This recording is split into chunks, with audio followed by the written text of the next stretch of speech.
Show me the crypto. Show me the crypto. Show me the crypto. In a world on the brink of disruption, two men will bring you clarity by interviewing some of the most intelligent and influential names in the blockchain world. Welcome to Show Me the Crypto with your hosts, Wade Patterson and Ulf Lonergan. Well, hi there, and welcome to Show Me the Crypto. My name is Wade Patterson. And I'm Ulf Lonergan. We're a couple of friends from Canada who love learning about cryptocurrencies and blockchain technology, and we're happy you're along for the ride. Whether you're a crypto virgin or you know your way around the block, we hope our interviews with some of the most intelligent and influential people in the blockchain space help bring you value. And on this episode, we're joined by Hashoshi, a YouTuber, a crypto educator, and a blockchain developer. Hashoshi quite literally stumbled upon the Bitcoin white paper by happenstance more than a decade ago while using the online discovery engine StumbleUpon. The concept struck a chord with him, and he has been focused on the space ever since. In December 2017, Hashoshi posted his first YouTube video, and since then, he has built up and helped educate an audience of nearly 80,000 dedicated subscribers. Hashoshi, welcome to Show Me the Crypto. Hey, thanks for having me, guys, and thanks for sharing the story. Nailed it. It's stoked to have you on this episode, and I want to go back to that. Using StumbleUpon, you come across the Satoshi white paper. What were the next steps? How did you get yourself immersed in the space? Yeah, I think it was just a product of obsession, I was always the person who always liked a bunch of different studies and practices. Like I really liked economics. I really liked psychology. My dad was in technology, so I really loved technology. I could never find a place where I could really practice all those things. And, the Bitcoin paper has so many undertones of various different practices and studies like that. So that's where it took me. And then I just stuck with it in my own study over time. Ethereum came into the mix. It became, I guess, viable in 2015. And the rest was history. I found my way into full-time work in the space, and I've been doing that ever since. Specifically, what was that work? What did that look like? Yeah, so I've been doing various technical roles related to blockchain, both the enterprise side and, more of like the public side. And I do a lot of decentralized application development, especially back in, the last 5 years. That's what I've been doing full time. And then I also do a lot of, solution architecture. I help people learn about different products and platforms and protocols out there. And, really, I just try and be a technical resource for anyone interested in adopting blockchain tech. One of the things I love about your channel, Hashoshi, is that you simplify what is often a complex space and an intimidating space. That's one of our goals as well through this show, is to help be an unintimidating source of information. But from your perspective, for those who are brand new to cryptocurrency or blockchain technology, why is this a space worth paying attention to? I think this represents the next evolution of how human beings interact with each other and with information. And that, I know that oftentimes the space gets misconstrued as this like pseudo anarchistic, angry space, which it really isn't underneath it all. And, the focus on privacy is something that I think makes it easy for the media or for, people who don't agree with the idea of decentralized technology to say, oh, well, it's just a bunch of, criminals who want to be able to buy drugs online, or they want to, do this, that, or the other illegal thing. But the data shows that is not what this technology is used for in large part. And secondly, it's kind of like, the analogy that we always talk about is if I go in my house and I close my blinds, does that mean I am committing a crime inside my home? No, I just don't want people to look at me through my window. And this is the same thing for money. You should be able to buy stuff without people knowing what you bought and for how much and when and where, little things like that, I think are the reason why this technology is not going away, because people want that, and, just for their own sort of human right. What about for those who maybe believe otherwise, who feel like money should be tracked. And they're okay with their own money being tracked for reasons that, for tax purposes, and that, they believe in everyone paying their tax because it supports their country and that sort of thing. If it's not trackable, if it is hidden money, whether it's for criminal activity or not, some people believe that all of that sort of information should be tracked as part of the system. What's your thoughts around that? Yeah, that's a fair counterpoint. I think there are obviously lines, right? By no means do I think, there are a lot of people who are like, oh, well, taxes are illegal. I mean, good luck pitching that one, that just saying that does not absolve you of your responsibility to pay taxes. And quite frankly, I don't think anyone likes taxes, but I'm okay with taxes if I see the output as a result of the tax dollars that go in as a net whole for the country, right? If those tax dollars are appropriated in a way that makes sense, totally fine. But I think to the counterpoint that money should be tracked, or that you want to use the system that is native to your country, I think it should just be a choice, and it's not like choice as in like, I choose not to be tracked, and that means that I don't have to pay taxes. I don't have to follow the law. It's really not like that. It's more so, if I don't want to be tracked, I should have the right to say I don't want to be tracked. And it's the same as like GDPR in Europe, right? They have the ability to tell any company, I want to be totally forgotten by you, right? I want my data to be deleted. And if you don't comply with this, there are penalties. I think that should be just a fundamental thing every country does. You should not have to be subject to a permanent spot in someone's database because you wanted to buy a greeting card online. Yeah. Going just a step back to your intro into crypto, and you mentioned you've been developing decentralized applications for the last 5 years or so, but you got into this maybe just slightly earlier. Were you a developer at the time, or is that something that you started after getting into blockchain? Yeah, my growth as a developer really happened in tandem with the growth of blockchain. And I would say I really got into development about the time that Ethereum came into the mix. And it's only because of my age at the time. I was still going through like the core education when the Bitcoin white paper came out. I was in high school at the time. And then throughout college, I was studying to be a developer. I was doing computer science and, going through that process. And it's really, I've always been of the mind that you can learn computer science through a degree, but you really don't learn until you're going and you're under fire and you're building stuff on your own or with a team. And that's the same, that's what happened with me also. I learned a ton by just lurking in GitHub repositories and on forums and having people critique my work and teach me what I was doing wrong. And that's, I think that's the best way to learn. So you've been in this space for quite some time. I think long enough that we could call you an OG in this space. Looking back at blockchain's history, given how long you've been in this space, what are some of the bigger changes that you've seen take place over the last 5-6 years?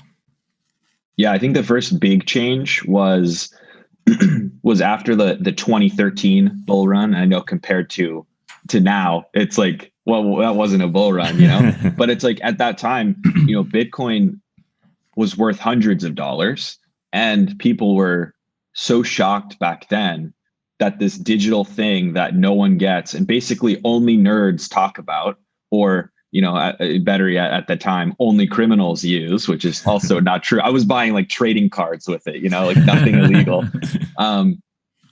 At that time, it was the biggest polar shift, I think, in the sense that people looked at this digital currency that was not tied to a video game, like it wasn't COD points or, whatever else, that they don't know who invented it, but it's worth a lot of money.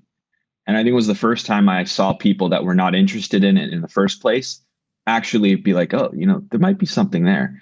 And of course, then Coinbase really popularizes it with the expansion of their mobile app, and then gives a bunch of people access to cryptocurrency. And I know Coinbase is, of course, another big hated entity now, but I do respect what they did to make crypto maybe not mainstream, but to give people who are interested in trying it out an opportunity to do so without having to go on Reddit and buy it from someone. And like that is a huge benefit that they offered the space.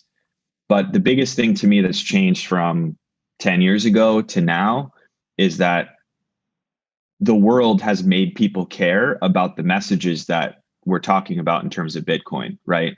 Where you have every country basically on earth right now, stroking the balance sheet, printing money, and people are finally understanding and caring about inflation and central banking and putting their money and their hard-earned spending power into assets that are not slowly dropping through the hourglass.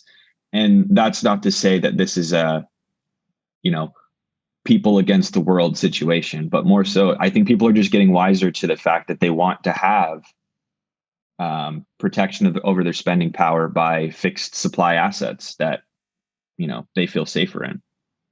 Looking forward on that timeline, what are some of the big things that you see? Like, I mean, this bull run, some of the hot topics are NFTs, DeFi, but where do you see the space going in maybe 5-10 years?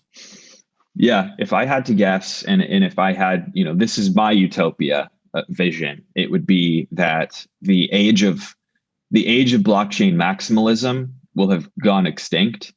And it will no longer be this battle about, whose L1 chain is better than the other. I have 1,000 transactions per second versus, 10,000 in testnet. It's like, who cares about that? I think the future is there will be a variety of layer one type protocols with different security guarantees, with different transaction throughputs, with different smart contract scripting languages, and each will have sort of a niche use case that they're really good at solving, or a user base that they're really, really catered towards. And then networks like Polkadot and Cosmos and Icon are going to create this sort of multi-chain interoperable world of multi-chain. And I think that is where we're going. That's where we have to go, because there's not, and this is an opinion, but I don't see a way to create one blockchain protocol that can serve, let's just say, half the world's population. Let's just say like close to 4 billion people at scale on its own, and to have adequate finality, security, and token economics and all that sort of stuff. I just don't see that happening. So it's got to be multi-chain universe. Speaking to that, do you think so? There's blockchains like Polkadot, where one of the biggest points that people always bring up is this interoperability. It's focused on interoperability. Yeah. Do you think that at some point in the future, as you just discussed, all blockchains will be interoperable? Will that just naturally end up getting solved at some point, or will some still be kind of in their own little ecosystem? Yeah, it's possible that you'll still have outliers that don't interoperate, but I think it's funny. I think oftentimes people are like, 100% decentralization or nothing. I'm of the mind that 100% decentralization is utopian and doesn't exist, because human beings tend to collaborate and work together naturally. They form an open source community, or they build out an interoperability network of multiple different blockchains. So you start to make a conglomerate out of these networks.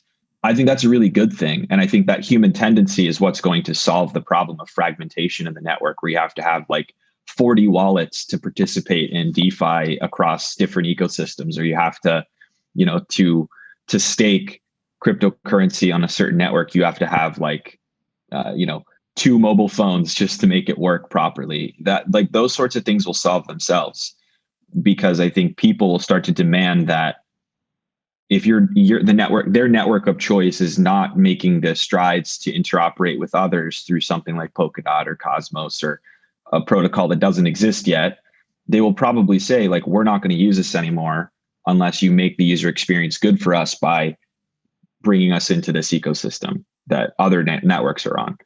So I have a feeling that's what's going to happen. But of course, it could go the totally opposite direction. And, who knows?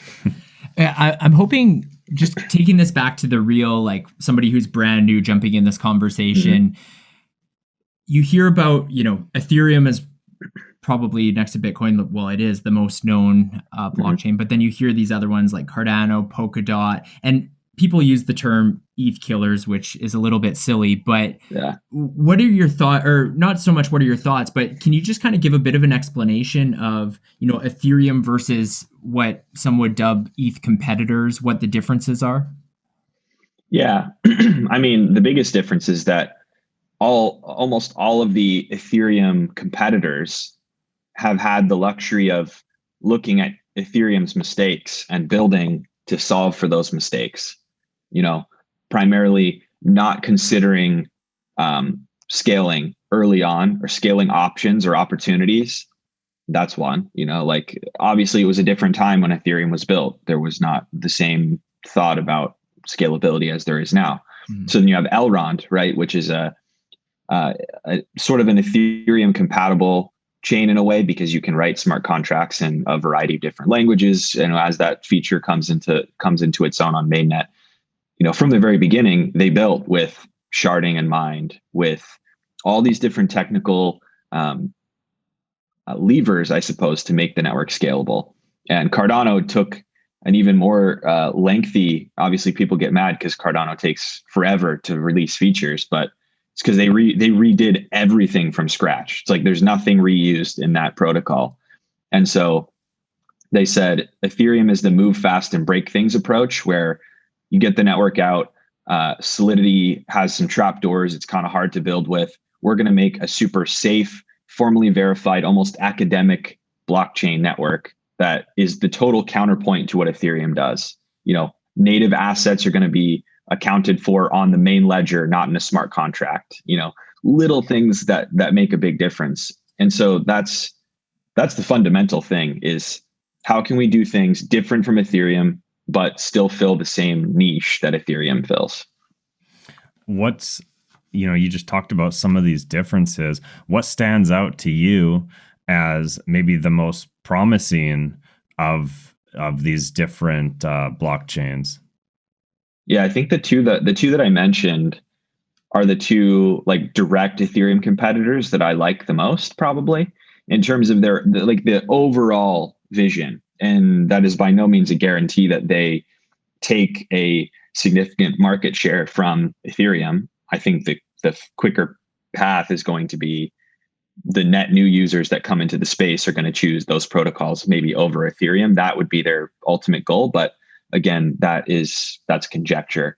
But I also want to mention that I don't put Polkadot and Cosmos as an Ethereum competitor, even though they're often discussed that way.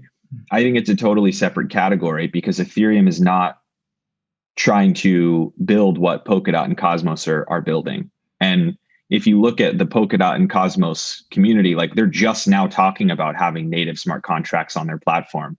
And so it's not totally the same. So I just want people to know that it's not like I hate Cosmos or Polkadot, because I don't put them in the conversation. They're just very different. When it comes to Cardano, there's a lot happening on that roadmap of, all of the different milestones and that kind of thing.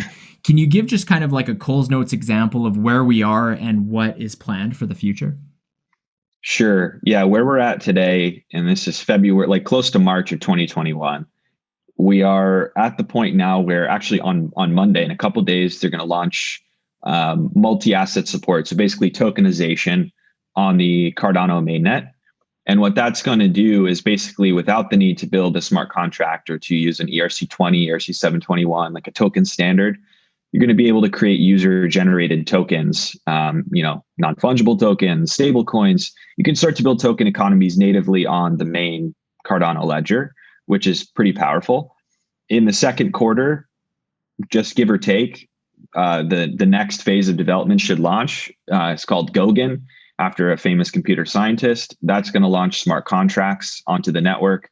And then from there, it's really going to be focused on continuing to decouple Cardano from IOHK, the main organization that has been building it for the longest time, and focusing on on-chain governance, like having the community make all the decisions, take on most of the development from here on out.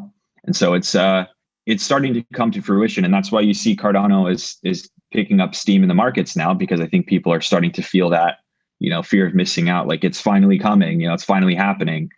We don't want to miss the train. Ulf, do you realize that our audience has either been watching or listening to this episode for 20 minutes? 20 minutes? They should probably subscribe. Yeah, they should subscribe, and they should like and comment and hit that notifications bell. Oh, and did you tell them about the NFTs? That's right. We have our own NFT for our OG supporters. This is a way you can support our show, help us bring you continual great content. Information on that is below. So when it comes to your video content, one thing you don't talk a lot about is price. Why is that? Mm-hmm. Yeah, I mean, I talk about price only to the extent that I think is necessary, which is to everyone wants to speculate. Humans love to speculate, especially when they have an emotional tie to an investment in the form of, thousands of dollars, right? They love to speculate on what it could be. Mm-hmm. But I don't focus so much on that, because I think that sets the wrong example, where crypto is a casino and it's a get rich quick scheme when it is markedly not. Because personally, I've lost enough money in that mindset to never want to do it again. And I don't want other people to. And I don't want people to think that they can get in short term, get out a millionaire, and then just forget about it. The mission here is to build technology that makes people's lives better for more than 6 months and $1 million made in DeFi markets, So, I want people to think about, if you think Bitcoin's going to go to 100K by December 2021, tell me why you think that that's going to happen. Don't lead with Bitcoin's going to 100K. I believe it. Lead with, here's the fundamental economics behind Bitcoin. That's why it's going to go to 100K. And I think the only way that happens is if I don't lead with price in all the videos that I make. And if I can explain to people why I think this project has potential, explain to them, I can't guarantee you that this potential is going to turn into token prices that make you happy, but maybe it still gets adoption. Then people start to think about things in a little bit of a different way. Oftentimes these, the reality is people come into the space, like you said, based on price and speculation, and, big chunks of people coming during the bull runs. For those who maybe that is the case, who are watching this, what is, just a cautionary or like a word of warning or some tip you would give somebody who's brand new, whether it's how they hold their coins or however you want to take that? Yeah, I would say it's always the newest. And this is going to support, in a sense, some of the stuff you hear in the media, but it's always the new people that come into the space that tend to be the ones who get get caught holding the bag, right?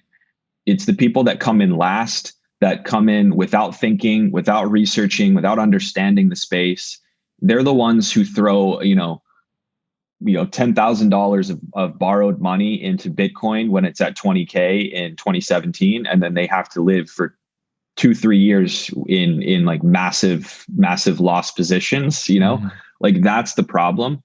And if you're brand new to the space, I'm not discouraging you from being a part of the space, but I would discourage you from spending even $1 on a token until you really understand what it is you're buying and your time horizon. Because I think most people share the belief now in crypto that we're kind of just starting what is a bullish cycle, but sometimes it doesn't materialize the way we think it's going to.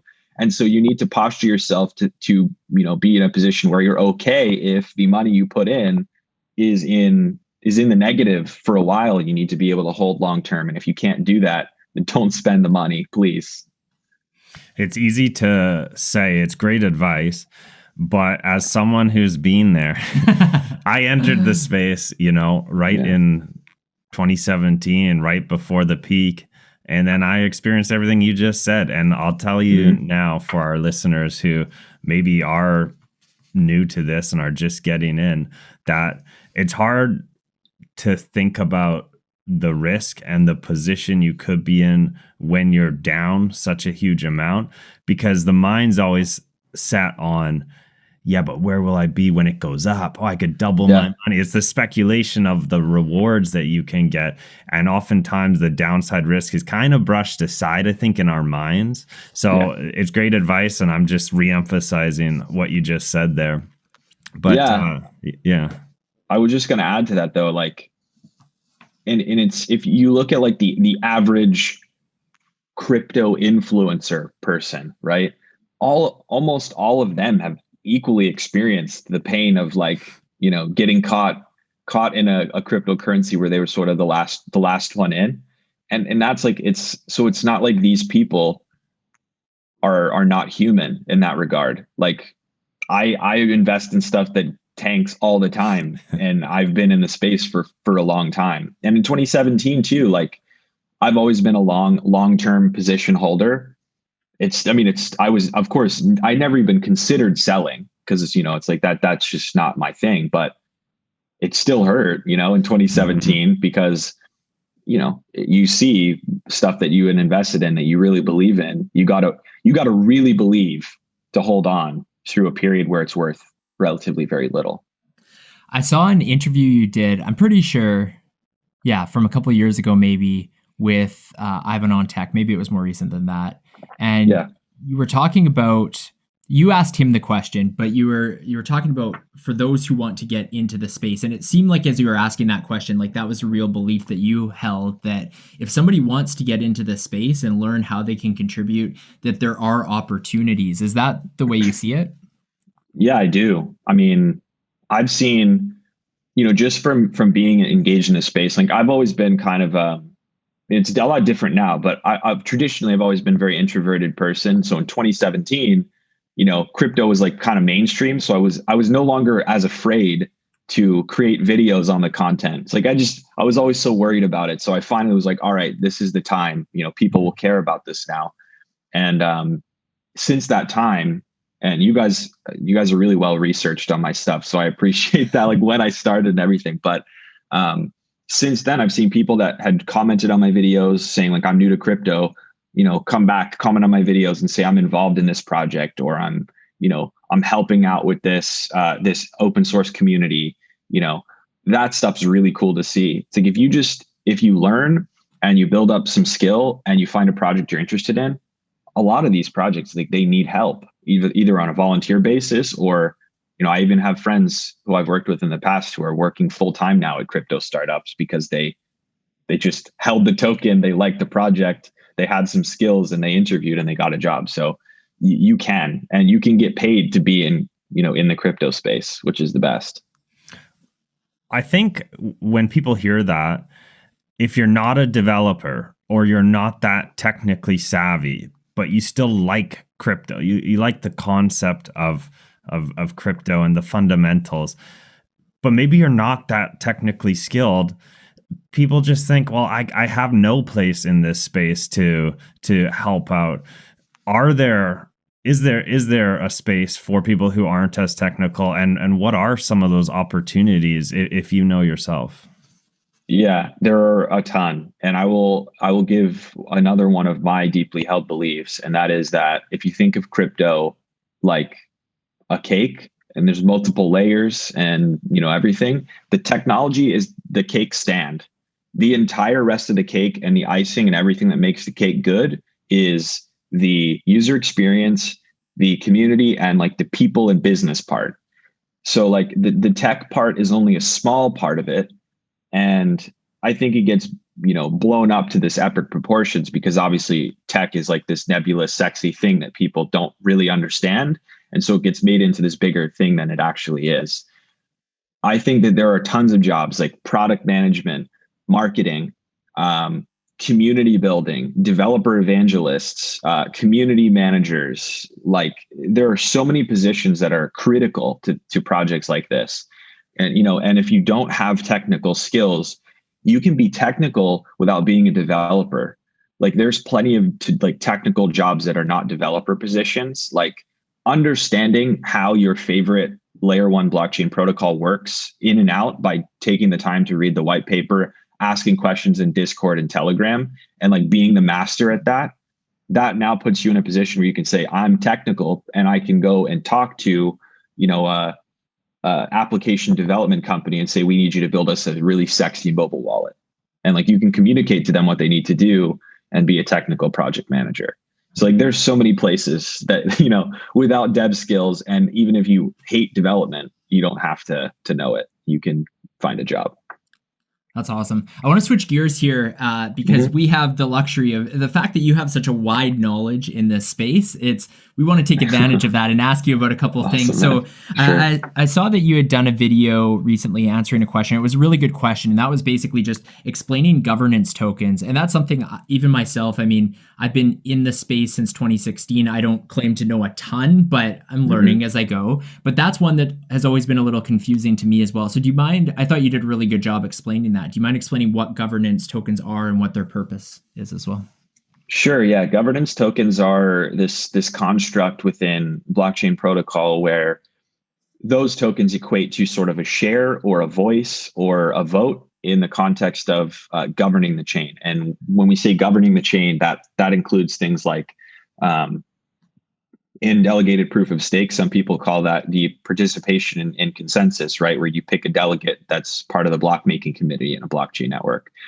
But more often you see things like community voted improvement proposals for the network, or who to distribute grants to develop like off-chain tech or on-chain tech, or voting to go or no go a hard fork. Like these are the types of things that governance tokens are used for, where the token economy part of it though is different across different networks. Like in Zilliqa, it's an example I always use. You can stake your ZIL, and I think it's for every 1,000 ZIL, you get 1 GZIL, governance ZIL, And so that is then a very scarce token, which entitles you to, a vote or a voice within the community. And the one caveat I always make is that there's all this discussion now back and forth about whether governance tokens in the context of DeFi, which you can maybe consider under the law an enterprise, where I don't know if I agree with that, but you, if you're participating in governance, you sort of get a share of the fees from this DeFi platform. People are wondering, well, do the securities and equities regulators around the world consider those to be securities because it entitles you to a share of profit? And it's like a vote, much like a share would be. Like if you're a shareholder, you have voting rights, and it's the same model. And so there's all this question around how are regulatory bodies going to start to treat governance tokens? And I think privacy coins are going to always be the first line of attack for any regulator, but that would be second in line for me in terms of scrutiny from regulators if you had to ask. So just be aware of that fact. Like I'm personally not one who's going to just load up on all sorts of governance tokens, and diversification is the panacea for that. Governance tokens have kind of been blowing up, I guess you could say, over the last 6 months or so, maybe longer. But do you think a lot of how people perceive governance tokens is just speculation on price versus actually wanting to take part in that governance?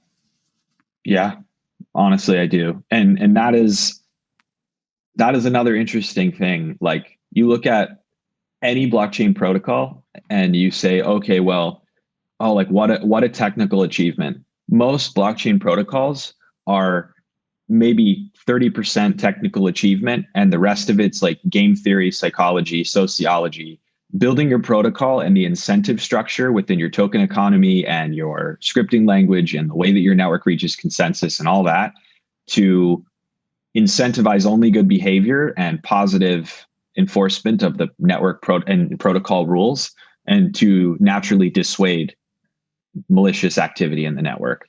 And so governance tokens, when they're used as a speculative tool, I think almost erodes the effectiveness of them as governance tokens, because then at best you just have a bunch of people who don't participate that hold a lot of governance tokens, but at worst you have a lot of people who don't give like one care to the network at all and are in it from a purely speculative perspective. And if enough people do that, they could theoretically coordinate or collude to do some damage, with a large quantity of governance tokens. I don't know if we've actually seen that happen yet, but it could happen. That is something that I wanted to ask as well, which is, I realize governance tokens work differently on different blockchains, but what's the risk of that power being abused, of whales coming in and owning a majority share of governance tokens and then voting on something that purely will benefit them and perhaps just their gains? Yeah, and candidly, I don't have an answer in terms of solution to that problem, because I think it hasn't yet materialized as a genuine executed attack vector on a layer one blockchain protocol. Largely due to the fact that most people who are in these networks do care about the network, and they have also a lot of the native utility token. So they think if I'm participating in destroying this network, I'm also destroying my value in another place. So that's why I say anyone or a blockchain that has a utility and a governance token need to make sure they're correlated to each other in a way so that those who hold the governance token don't want to erode the value of the utility. But again, these are such complicated, they're complicated economies because first of all, they're tiny in terms of overall saturation and market cap. So small moves and small mistakes can turn into large earthquakes. Switching gears here to another topic, NFTs. I mean, they have been, I've used this example in a couple of previous episodes, but the likes of Gary Vaynerchuk, Mark Cuban, all of these people are talking about. I can't believe how much conversation on Twitter right now is around these types of things. What do you make of it? The hype around it, the utility, what NFTs could be used for and their potential. What are your thoughts on NFTs in general? I love NFTs, and I think that there's a fine line between something that creates value and something that's just for the sake of an NFT, let's just make it an NFT. There are people, and you can see it on Twitter if you just scroll through the NFT conversations. There are people minting NFTs that are just stock photos from a website like Shutterstock, or they're going on Microsoft Paint, creating a bunch of circles and then putting it as an NFT. That, to me, it's cool and that's fine. That's your MO. You can do that, but that's not a super valuable NFT. So we're at the point now with NFTs where we're kind of in the ICO craze, where if it's an NFT, it's dope, and that will change, because we'll find that only certain, the cream rises to the top. Artists are going to continue, I think, to take advantage of NFTs. I think that gaming is maybe the use case for NFTs, because people play games all the time. You play Fortnite or you play Call of Duty or whatever. You're buying these virtual points to then purchase subsequently virtual items, which you have no ownership claim to whatsoever. And if you read the terms and conditions, they can, I think it's Epic Games, they can chop your account and they offer you no restitution for the hundreds of dollars or thousands of dollars you spent on skins, Whereas if these were non-fungible tokens and you have a private key that's, your custody ownership of those items, you can go play another game or sell to a player who still has an account when you quit the game. True ownership of digital items is something that people should not be scoffing at. But I understand why someone now would look at this people are selling what for $50? I'll go and download a cartoon version of Gary Vaynerchuk and sell it for $2,000 easy. But it's consumer behavior. Eventually people will get sick of buying, and there will be plenty of people who bought worthless NFTs, and then it'll reset and we'll be in good shape. in regards to your points on gaming and like how currently without NFTs, you don't own those skins, you rent those skins. They're just a part of your account in a centralized system. That's all basically being leased to you.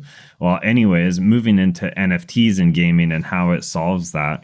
Is it the inevitable future for all of gaming to implement blockchain and NFTs? Or is that something that may happen here and there, but not everywhere? I think long term, like we're talking 5, 10, 15, 20 years from now, the games, again, it'll be the games who don't do it that will be looked at like they are not customer centric, because they're saying we don't value our customers enough to give you the right to own the things that you're buying from us. Like, we want to keep this one-sided market relationship, the way it is. And then eventually that will force game studios to do the same thing. It's kind of like when I think EA released that Star Wars Battlefront game, one of the newer ones. Mm-hmm. And they had like the chest, sort of like reward chest, the loot boxes mechanism. Yeah, loot boxes. It's like people were pissed off about that because it destroyed the game, because it was no longer fun for people who didn't want to spend money. And I think it's going to be the same thing here. If you're going to spend money on a game and give money to a game studio, you would ask in return to actually own the item that you've purchased, which is how every other transactory relationship works in real life, Yeah. So that's, I just think, a natural progression that's now you're able to implement with, blockchain tech in a way that's not just siloed. And so I'm just really going into the future here, but what about looking even further past gaming? And we could look at, so talking about VR. VR currently is for gaming, and VR is still very young, but one day, whether we're talking about VR, AR, a combination of the both, it's going to be more a bigger part of everyone's lives. And will there be a point where NFTs aren't just for gaming, but because of that evolution and because of integration of VR and AR in our lives, will we get to a point, do you believe we'll get to a point where we're in Ready Player One type territory, and the things that we buy to support our lives, the jobs that we do, maybe we actually are paid in NFT type, at least, or we're buying NFT type things, and the world's marketplace revolves around NFTs and digital assets?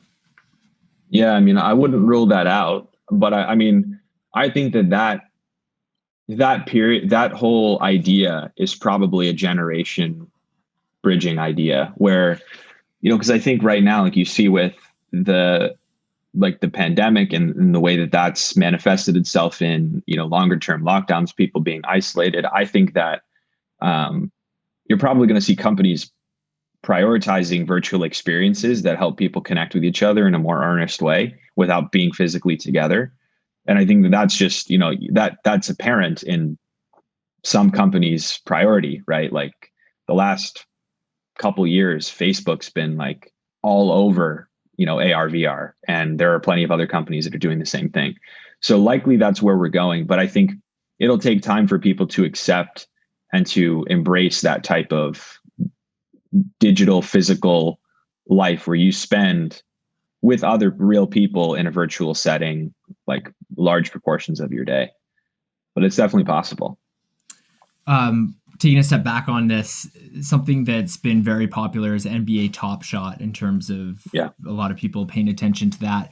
Does that just seem like an inevitable thing that all sports leagues will do at some point? Like, NBA's had success with it, it seems like. Is NHL, NFL, like, do you see that happening for all major sports? Yeah, listen, if you look at all American sports, like I'll speak specifically for American sports. Mm-hmm.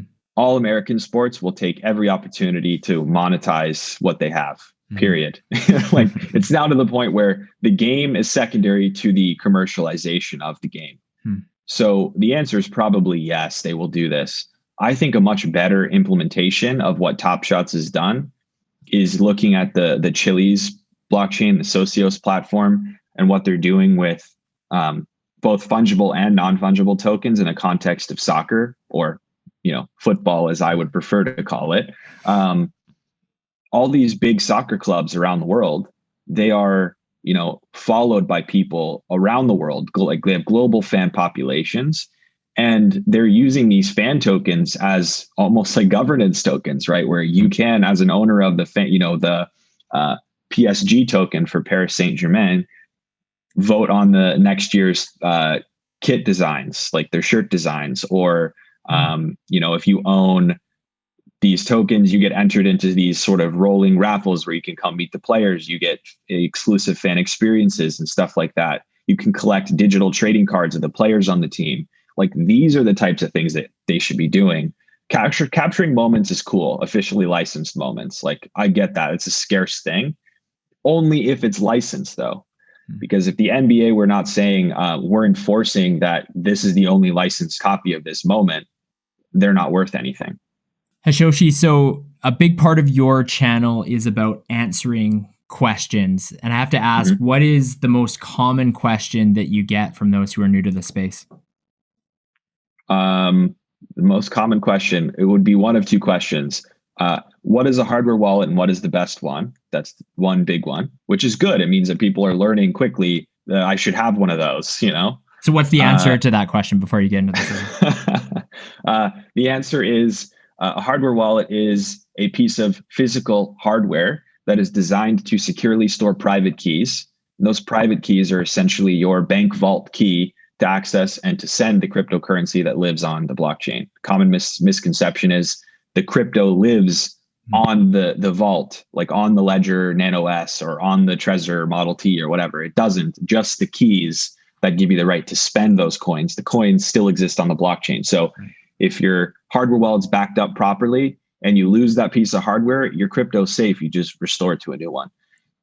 That being said, I would say my favorite hardware wallets now would be Trezor Model T is solid. It's compatible with a lot of tools online, like Shapeshift, for example, my Ether wallet, whatever. That's why it's great. Kobo Vault Pro is a pretty darn good wallet also. And they're very customer centric. They listen to customer feedback, which is the biggest game changer. And then probably third, for someone who just wants to store and utilize every feature in the Bitcoin world, the Cold Card Mark III is the best Bitcoin focused wallet that you can buy.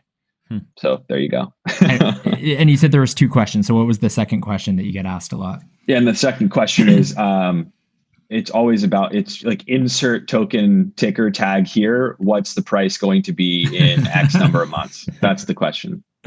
Fair enough. A lot of people are interested in that side of things. Hashoshi, we like to end every episode of Show Me the Crypto with a 3-question segment called You Had Me at Crypto. Hashoshi, who is your favorite person to follow in the crypto space? Andreas Antonopoulos.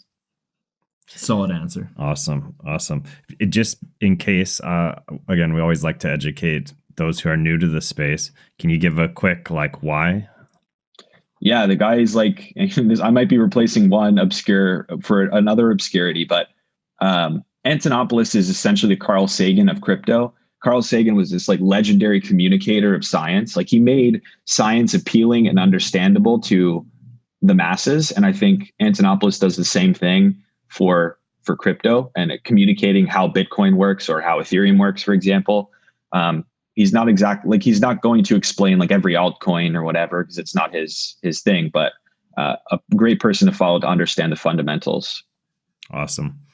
What will the price of Bitcoin be 10 years from now? Oh, geez. 10 years from now, you know what? I'll put it this way.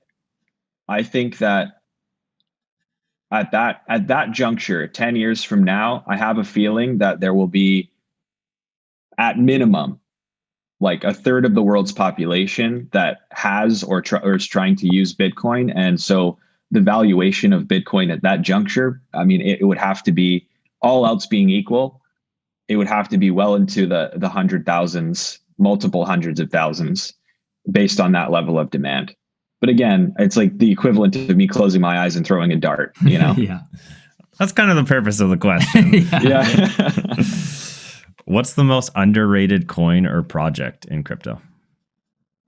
That's a good question. I would say there are probably two that are not widely appreciated, but I think have achieved some quality. The first one would be Digibyte. I think that they took the UTXO model, the unspent transaction output model that Bitcoin has. They fixed some of the problems by making the focal point being a transaction network, a payment network, rather than to be a store of value and a very stable, like fixed supply cap asset. So I think like they deserve more attention. Like if I compared like Litecoin and Digibyte, I think Digibyte is more user friendly in a sense to me personally, and I think the community is great. And I don't think they get enough respect. So I'll leave it at Digibyte. I think it's underappreciated. Awesome. Awesome. Well, thanks so much, Hashoshi. There's been a ton of value dropped on this episode. We really appreciate you being on this episode of Show Me the Crypto. Thanks so much. Yeah, absolutely. Thanks for having me. And we'll do it again soon. Thank you for listening to Show Me the Crypto. Please make sure to subscribe as well as rate and review this podcast.